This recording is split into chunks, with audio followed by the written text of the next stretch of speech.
Welcome to the STARS program, seniors taking active roles in society. And now, here's your host, ANITA FINLEY. We have an entertainer who is calling in from, and I'm trying to figure out where are you from now, Austin? Yeah, I'm from upstate New York. Upstate New York. Okay, so that's where he's calling in from. And he's about to come down here to South Florida between November 1st and the 3rd for the Feast of Little Italy, what's happening up in Abacoa and in Jupiter. So I'm excited to talk to you, Austin. I mean, you've had a lot of success lately. Tell us what you were doing when you were 3-year-old. Yeah, Nina, I appreciate it. Did you say when I was 3 years old? Yeah, right. Oh, me. When I was 3 years old, I was trying to stay out of trouble. Honestly, to be completely transparent with you, Anita, I really didn't start singing until a couple months before I went on The Voice. Yes. I always wanted to run an antique store. That was like my end goal. I wanted to sell antiques and sell bikes. Well, you're running some sort of a store now, I guess, with your voice. But let's. So as a kid, did you ever want to be an entertainer in any way, or you just wanted to be a proprietor of an antique shop? You know what? I think I've always had like that blood in me, the entrepreneurship, the showmanship. Definitely not. I mean, my father was in a jazz band, and occasionally I would go up on stage like once a year and sing, but like super embarrassed, super insecure because my voice sounded like a 10-year-old female. So I was like, I'm not doing this stuff. Oh, and it really wasn't until a couple years ago I'm like, I'm gonna start posting videos on YouTube because my mom told me to. And I was fortunate. Things kept working out. Well, so did you sing in the shower? Did I sing in the shower? Yeah. I love you for that question. Yeah, so like I sung in the shower, but you know, it's like anything. Everyone's mother is gonna tell you you're great at what you do. Like, oh, it's awesome. You are so good at that. It's like, man, let's be real. I know why you're saying that. Yeah. So it wasn't until I posted. So I'll give you the story in like 15 seconds. My mother told me one day, you should just start posting a couple of videos on YouTube and like so the family can see them because, you know, you finally hit puberty, you can finally sing low notes. I'm like, yeah, you're right. So I started singing a couple of songs, put them on YouTube, and then one thing led to the next. People started hiring me at the restaurants and bars, and then from that I leapfrogged onto, hey, you know, my mom calls me Georgie. She said, Georgie, you should go down and audition. And I'm like, yeah, I got nothing else to lose. I can get a Philly cheesesteak. Could have been Philly, but yeah, so it was all really weird and unusual, casual come about of it. So you don't get nervous when you have to perform in front of people? You know, I'll say that it's not that I don't get nervous. It's that when I was younger, I was super insecure. Like kind of like I said about my voice, I was always nervous to public speak in school because, again, I was the short kid that everyone called cute at, 16, 17. And I wanted to overcome that fear, so I would purposely sign myself up for public speaking. I wanted to do TED Talk, which I eventually got a chance to. Really? So I actually conquered that fear before singing, but I was definitely afraid of being in front of people. But, I've learned the key is you just got to be yourself. People just want to see you. Yes, so tell me what you talked about and TED Talk. Yeah, so in my TEDx talk, what the whole idea, and again, this is before, actually, no, this was right as I started, and I posted my first video. And I started talking about the whole idea was all studies, no sales, and how I thought more college students should learn about sales because it teaches you how to be personable. And, to understand, most conversations are more important about understanding the other person, for as ironic as this phone call is. But, that was the whole TEDx talk. And so you have had no training, really, in singing or in speaking? I mean, you didn't take acting classes or singing classes, right? Yes, I didn't go to school for singing. Obviously, when you go on The Voice, they give you pointers, but it's honestly funny. If anyone, for the people that are listening, you should go back and watch the video. If you got nothing else to do, you should go back and watch the video and then watch what I'm doing now. And you really see some growth. I think at least, because honestly, what would happen is every morning I didn't know this because I wasn't really an artist at the point. I just wanted to sing Frank Sinatra on TV. That's it. And they would always have donuts every morning. And every singer said, no dairy, no strain in your voice. I'm not kidding you. I ate donuts every morning in L.A. for 7 months during the whole time on the show. So, I learned a lot of better techniques moving after the show. But when you think about it, now, if you had a child and you were to talk to the child and you could hear that the child had a voice, would you not encourage them to, like your mother did? I don't know. I mean, I sung, but I didn't like sing it openly where I sounded good. Like I sang, but like it wasn't like that. It wasn't like, oh, there's Austin the singer again. If my son or daughter, if I'm fortunate enough to have a beautiful family and kids, you know, I heard my son or daughter singing, oh, absolutely, I'm definitely going to prop them up. You know, I want to help them the best I can. For anything. It doesn't even have to be that. It could be, everyone has a different gift. It doesn't always have to be dance and singing. It could be really anything. But I definitely think that. Tap into someone's gift. Yeah, that's true. And it sounds like you like Frank Sinatra because, you know, I mean, that's kind of, Frank Sinatra, I love him, but a lot of the young people sounds like, how old are you, by the way? I'm freshly 23. Okay, so freshly 23-year-olds, probably you're not, you know, that's not the highest popularity of Frank Sinatra. What makes you like it? Your parents liked it? Yeah. So I mean, I grew up listening to like 30s, 40s, 50s music, 60s, obviously, so like Elvis and things like that. And then I discovered more of like Fleetwood Mac. But most of it was I grew up on old standards, the American Songbook. So for me, it was just casual. I mean, there was obviously pop, you know, Justin Bieber, and then I listened to Frank Sinatra. So it was like two opposite extremes at the same time. And so your name is not, you're not really, you don't have Giorgio is an Italian name, so your family's Italian. Oh, yeah. My family's Italian and Irish. Italian and Irish. That's where you get the Austin from, the Giorgio. So what songs are you going to be singing when you come down here? So obviously we'll definitely do some stuff from the shows. You'll see How Sweet It Is by Marvin Gaye. I definitely got a lot of good old standards that are there, but you're going to hear some original music, and I think one of the coolest things I've ever been, you know, the idea is how neat would it be to unhear your favorite song, and what I think that means is people will hear some cover songs that sound nothing like the cover, but it still respects the melody. So you're going to hear some really fresh takes on some old classics. That's very exciting for you. And so you don't have a group or anything. It's just yourself. You just go out there. And how do you dress? So it always depends, Anita, because sometimes I'm in colleges where it's just a regular T-shirt and some fancy pants. I'm in Florida. It's going to be about 400 degrees Fahrenheit. With a timer, so I'm probably going to be wearing pants and a T-shirt because I don't want to die on stage. No, of course not. So now, but you're coming down to Florida. It should be cooler, but it's probably not going to be. Right now, it's in the 80s, and you live in New York. It's probably cold there. Yeah, so I live in New York, but I'm constantly traveling, so I'm used to the climate changes. It's just Florida, man. It is a heavy humidity. It's like a different kind of heat. Yes. Will that hurt your singing? No, I don't. Honestly, I think people are just going to be dancing, having a good time, and you know, I think it'll be a fun time. I'm not worried about it. I might be eating cannolis while I sing. Right. And so since you were a finalist on The Voice, tell me what's next for you there. Do they do anything with you or help you with something, or is this on your own now? So I think the simplest way to put it is The Voice is a lot like high school or college. They help you out, and the moment you leave, they don't disappear. It's just now it's your time to do what you have to do. And the coaches definitely help. Like Kelly Clarkson took me backstage months after, and she showed me the background, me and a couple other fellow contestants, kind of how it works backstage, things like that, show you the ropes. But it really comes down to you as an artist afterwards. Because honestly, if I didn't, like, I employ some of my own friends to help me with all of the craziness that goes on, and that really what's helped me is building a team, you know. So has Disney contacted you yet? Disney, like Mickey Mouse? Disney? Right. Oh, I don't know. Are you trying to say I should be in a Mickey Mouse costume? No, but you know that so many of the shows, they have wonderful actors and singers. They're not the caricatures, but they're there behind them. No, of course, that's a great idea. I honestly didn't even think about that.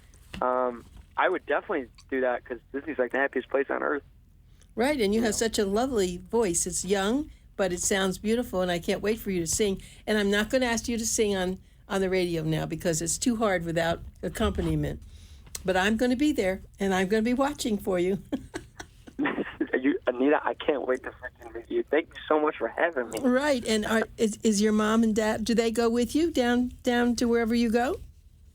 They don't, just because there's so much going on, but they have surprised me at a couple of shows. No, that's always fun. I don't know if they're going to be at this one. Usually I get a heads up about a couple hours beforehand, and I haven't gotten anything. So I don't know. They might, but I don't know. Well, I'm going to be with family pretty much. With everyone at the festival, everyone will be family. Oh, really? Well, at Italian festivals, whether it's 200 or 5,000, yeah, everyone becomes family at an Italian festival. Oh, okay. And of course, the name of it is so interesting, Feast of Little Italy. So they sought you out, it sounds like, for you to come down and be part of this, which was pretty nice because you're really a newcomer to this world, aren't you? Yeah, I mean, this is my first time on the circuit. A huge shout out to the everyone behind the scenes that runs these events, and there's so many to list. These are the people that really make everything happen, not even just believing in me as a musician, but they open it up for vendors to sell things, and they open it up for memories to be made for people. So I think the biggest thank you is to them, So I'm going to ask you a personal question. Do you have a girlfriend? So my heavy relationship is with my piano, and I usually I talk to her about once a day for about 24 hours. Oh, my God. When are you coming? Are you coming Saturday or Sunday? I'm not. I don't. See. It probably will be Sunday. I've got to look at this a minute. I'm November the 1st to the 3rd. I don't have my calendar, but why? Is it important which one? Because let's see. It's at night. Let's see. Let me see when it is. Oh no! I just want to know because I'm going to get you a glass of wine. I got tickets for you, and I want to make sure I meet you. Oh, absolutely. So let me just see about this. So Friday it's 4 to 10. Okay, I don't think I'll do that because I always have to. I have my shows every Saturday morning. Starts at 5 in the morning, so I can't be out Friday night. But opening night's 11 to 10 in the morning. Let me see about that. Let's see. That's opening night is 11 to 10 Saturday and 11 to 8 on Sunday. I'm not sure. I have to look at my calendar. I don't have it in my studio, but I will find you. I will find you. You got it. I'm going to be there Saturday or Sunday. So if you make it out, I definitely want to see. Yeah, you and your piano, right? What kind of a piano do you have? I play something that you've probably never heard. It's called a Rolly Seaboard. It's I honestly couldn't describe it. It's called a 3D piano. It's brand new technology. It's groundbreaking. So I've been part of their artist program, and if you go, you'll be able to hear it. It sounds like a. Honestly can't explain it. It sounds like a whole orchestra, right? It's different. It's different than a synthesizer. It's different than a piano. It's like I can sound like a real saxophone, if that makes sense. Yeah, it does. I do understand that. I do understand that. But so you'll see me playing that a little bit. Okay, so that's something. So what did you do on The Voice? Is that what they played? No, The Voice I just sang is actually after The Voice. I use it. I write and produce all my own music. Oh, really? I use it in all my production. When I need a solo saxophone or anything, I play it by myself. And then I reached out to them and I said, hey, I was asking them for an update on the software, and they brought me into their artist program. So now I just test drive all their pianos and stuff. Oh, my gosh. It's fabulous. So you're actually writing your music. If I wanted to see you ahead of time, because I missed you, I could get on YouTube and see you? Yeah. I think the best way to either, if you're a website person, it's Austin, Georgia. So it's, think of the city and then the Cologne, Austin, Giorgio. Okay. Music.com. Right. And that's where you'll see everything. Or you could just search my name, Austin Giorgio, on Google. You'll find a bunch of stuff. Oh, I'd like to do that. So then I'm going to know just exactly how you are. I'm so excited about that. So I have another question. Do you have a dog? I don't. I would love a dog, though. And your second question would be, you didn't even know you were going to ask this question, is awesome. What kind of dog would you get? Well, I think if I had to give one, probably a Labrador, but they shed a lot. Do you have a dog? I just put my dog to heaven. It was a Shih Tzu 3 weeks ago. I'm still moaning and groaning about it. So sorry to hear about that. Yeah, well, but he was wonderful, and so a lot of memories for you. Yeah, and I figured, does your family have one?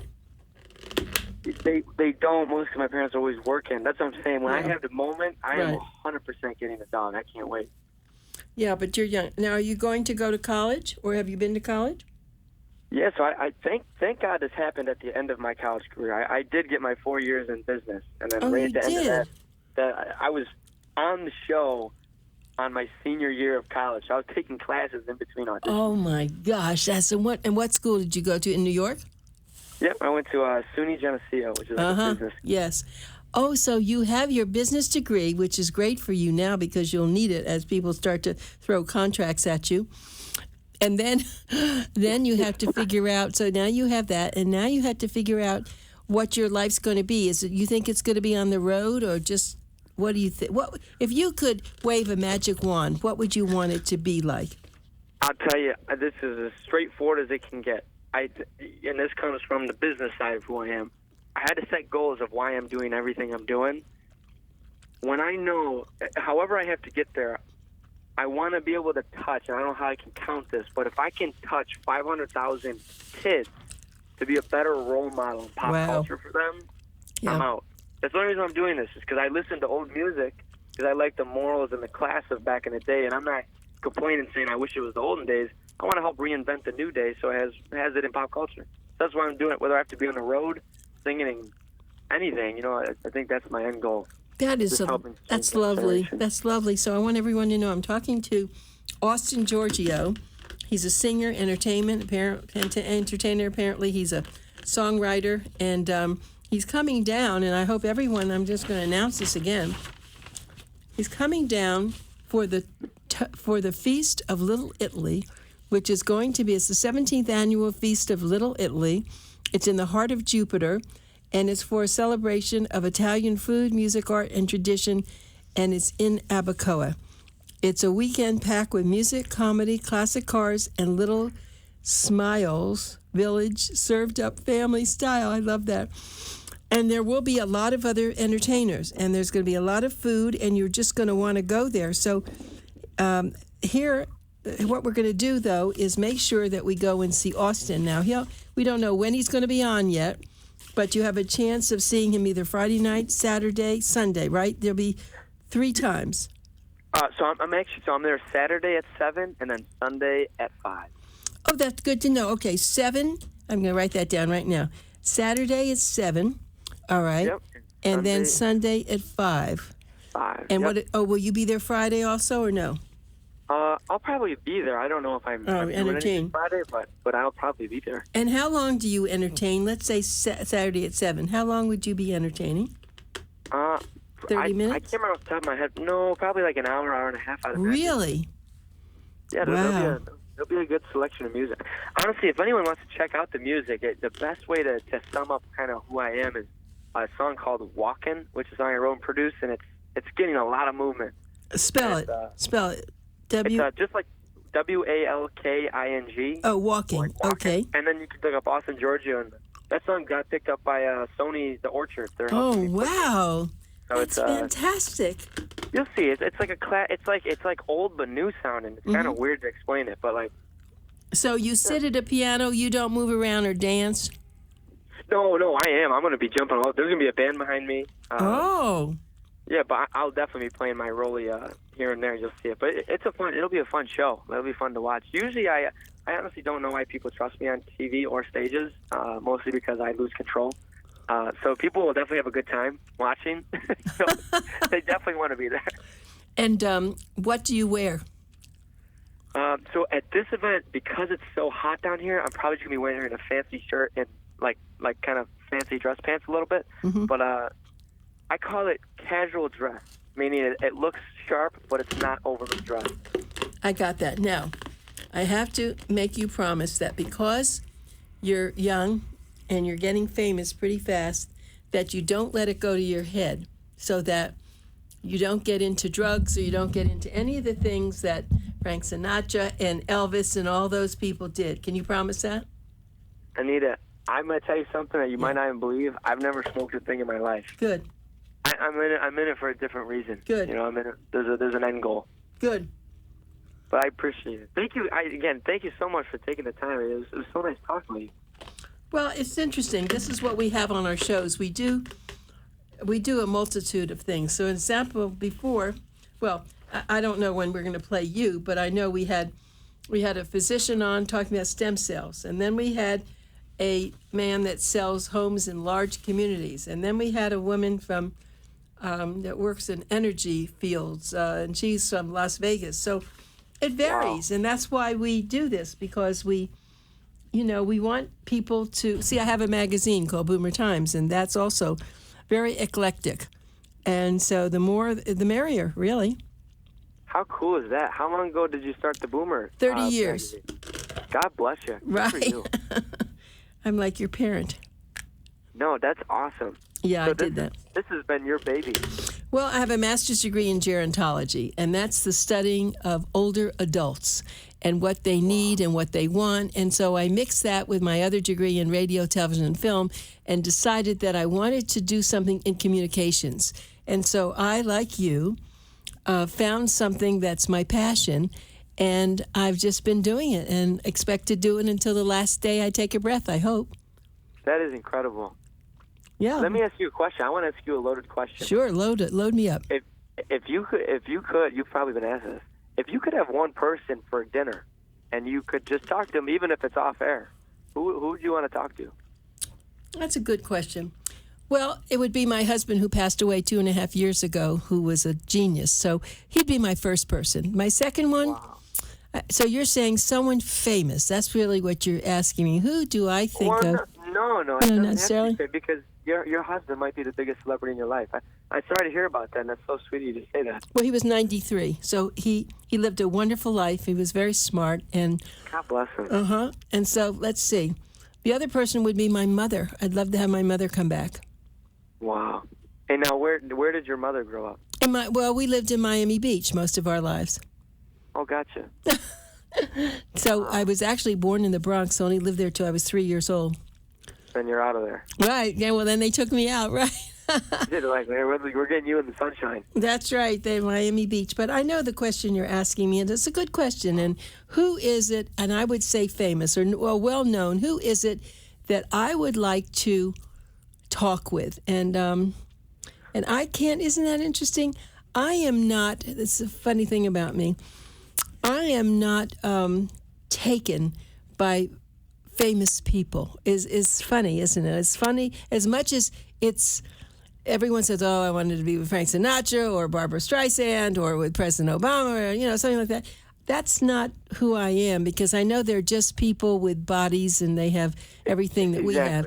I just don't know who I admire enough who would be so special for me, and I'm not going to be able to answer it now. Maybe I'll think about it, though, and when I see you, I'll tell you. But I don't know. So it's a good question. Usually I'm not lost at words. No, you answered it. It's definitely your husband and your mother. I mean, those are the people. That's right. Incredible. That's right. It's the people who were very important in my life. Yeah. So I would ask you then, okay, can I switch the tables on you? What do you think? Oh, God. Who would I want to? Yeah. You know what? I'm honestly the same way as you, meaning being starstruck. It's really not that. I think the question would be more of a, and I think this. I'm not flipping it back on you, but I think the context would be interesting. Is I'd love to talk to someone that knows more about, kind of like the solar system, kind of like what's going on out there. Well, I'll tell you. Okay. A very close friend of ours was an astronaut. It was Ed Mitchell, and he was on the moon. And he was very smart, and he actually stayed with us for a few months and all that. And he was very smart, but he, like other human beings, had problems, with wives and children and blah, blah, blah. But as far as being very smart, he went to MIT, and he was a test pilot, and he wound up, I think it was Apollo 13 or something.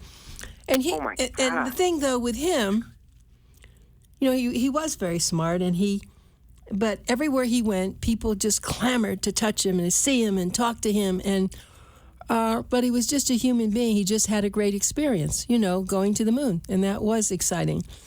But I'm trying to think of what other things that people have done that, like that is unique. And I suppose being a president, like Roosevelt or somebody who during World War II was, so important, or Winston Churchill, or somebody who really made a great impact. And I don't know about that. My husband was very important in the world of urban planning, and a very close friend of his was Frank Gehry, and we went and spent time with Frank Gehry. And Frank Gehry's probably the most well-known architect in the world, but he's a nice guy. It's wonderful to see the kinds of stuff he does, but he's just a human being who, goes to the bathroom and he eats and does everything else. It's just his brain works very well in the field of architecture. Right. So that's his gift. Yeah, a gift. So there are a lot of gifted people out there, and we're about to run out of time. But just like that. But you're terrific. So you're 23 now? I turned 23 a couple weeks ago. Okay, so I am going to make sure that I get out there and I'm going to look you up, okay? You are the best. You are the best. I can't wait to see you. You're so sweet. Well, thank you. It was a wonderful interview. You are special, and I'm going to follow your path. Thank you for having me. I appreciate your time. Thank you so much. Yeah, it was wonderful. And my guest again is Austin Giorgio, singer and entertainer. Make sure you get out to see him at the Feast of Little Italy on November the 1st to the 3rd. Okay, have a good life, Austin. You too, Anita. Thank you. Bye. Bye-bye.